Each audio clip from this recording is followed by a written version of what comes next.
कोखिया पोसली हो। 9 महिमा से आमा बेटी कोखिया पोसली हो। होखे बेरिया संकटिया सहली हो। होखे बेरिया संकटिया सहली हो। गौरजी के बोलेली कौनी आमा हो। कैसे प्रभु जी संकल्पवा कोई नहीं हो। कैसे प्रभु जी संकल्पवा कोई नहीं हो। एक एक ही हाथे धनिया संकल्पवा कोई नहीं हो।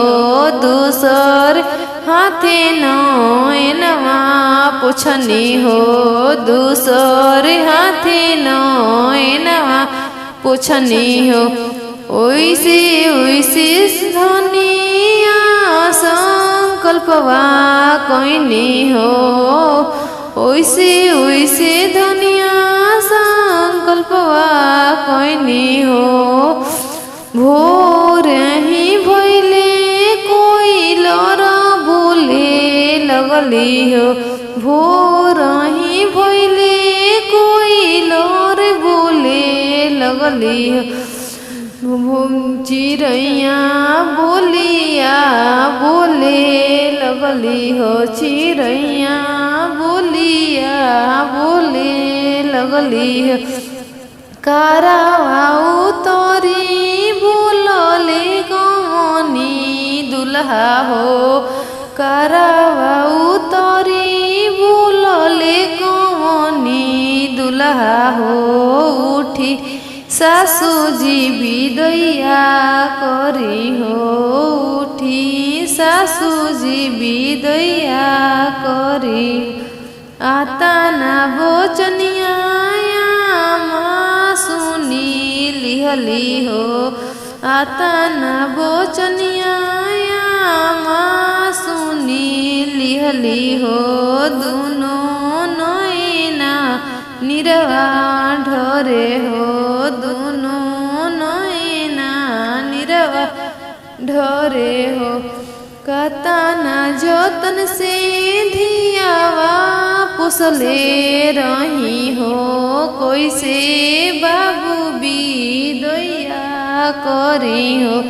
कैसे बाबू विदैया करी हो। 9 महीना बेटी के कोखिया पोसनी हो। के बेरिया संकटिया सहनी हो।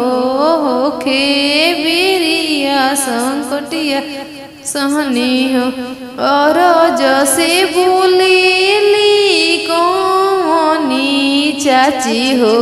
कैसे प्रभु जी संकल्पवा कोई नहीं हो।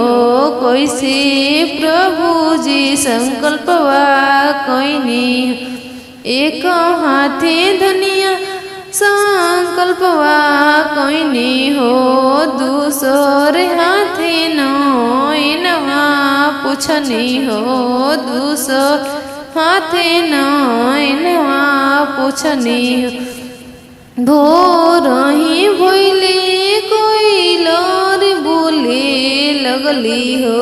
भोर ही भइले कोई लर बोले लगली हो। चिड़ैया बोलिया बोले लगली हो। चिड़ैया बोलिया बोले लगली हो। करावाऊ तोरी बोलेले कौनी दुल्हा हो। उठी चाची विदैया दीही हो। उठी चाची विदैया दीही हो। आता ना बोचनो चाची सुनी लिहली हो। दोनों नैना निरवा ढरे हो। दोनों नैना निरवा ढरे हो। केतना जतन से बाबू धियवा पोसनी हो। कैसे बेटी के विदैया करी हो कैसे बेटी के विदैया हो।